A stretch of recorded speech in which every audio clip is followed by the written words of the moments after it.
Hello, it's your boy Davidoff and welcome back to AFL Virtual Season Results 2021. So I set out a plan last week to manage to show every team by the end of round 14. So I'm going to go ahead with that. I know I did request what you wanted instead, but then I thought, you know what? Let's clear every team by the time the rounds are over. So yeah, the plan was in round 12 to show St Kilda Sydney and Essendon Richmond, which was requested, but also covers Essendon, covers Sydney, covers St Kilda. That's another 3 teams covered, and I'm pretty sure that's already, what, 13 teams? Something like that. Then in round 13, the plan is Adelaide Saints, because they haven't covered Adelaide yet, and then Freo Gold Coast, 2 teams we have not covered yet. Then in round 14, according to my calculations, there'll be 2 teams left that we haven't done yet, and that would be Carlton and West Coast.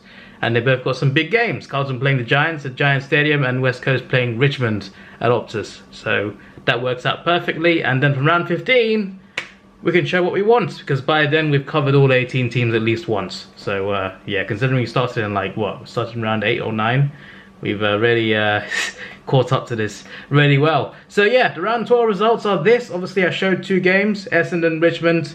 Richmond very comfortable, 112 to 77.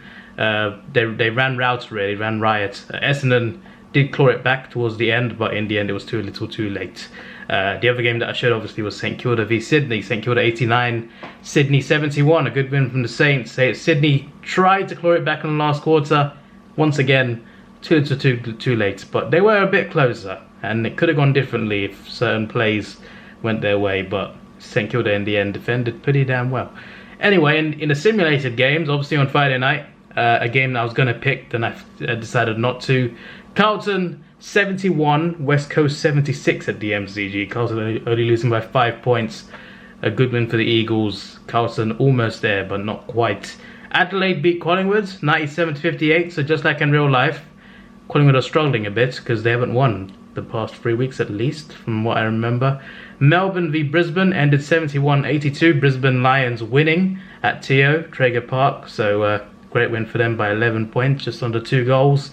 And finally, at Optus Stadium, Fremantle 90, Western Bulldogs 103. Western Bulldogs showing off their away form once again with a good victory away at Freo. So yeah, obviously because of the bye rounds, it's just 6 games, and these were the results. And as for the ladder, here it is. The Giants are still first on 36 points. Richmond second on 32 points. The 2 grand finalist of a couple of years ago, currently sharing the top of that ladder. Melbourne are third on 30 points. Western Bulldogs fourth on 28. Also on 28 are St Kilda Saints in 5th place. Adelaide are 6th on 26 points. A bit of a surprise there. Port Adelaide 7th on 26 points. Not as much of a surprise. Carlton 8th on 24 points. Doing pretty damn well. Could have been even better as well if they had just managed to beat the West Coast Eagles, but they couldn't, lost by 5 points. Gold Coast are 9th. Crazy stuff, also on 24 points, just like Carlton. And West Coast, who are in 10th on 24 points. There's a few teams on 20 points, quite a few teams. Hawthorn in 11th, Essendon in 12th, Geelong in 13th, Freo in 14th, and the Lions in 15th. Collingwood are 16th on 18 points, not far off where they are in real life. And North Melbourne are 17th on 16 points. Sydney, the Sydney Swans are last on 8 points. So yeah, that's pretty much it. It looks like an interesting ladder though, to be fair. A very interesting ladder. I just want to see what this looks like around 23. Like who's going to be in the 8s. It's so tight. Anyway, yeah, and finally, stat leaders. I'm just looking at marks, more or less. 52 marks, 3 people.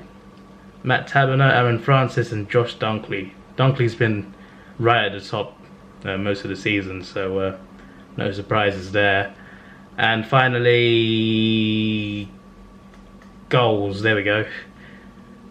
29 goals. Connor Rosie. He's still first. He's been first for most of the series as well.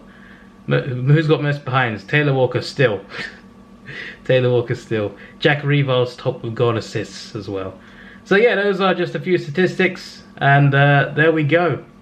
Looking forward to seeing how the rest of this season goes. This is your boy Davidoff. Please like, share, subscribe. Thanks for watching. Hi. Have a good day and see ya.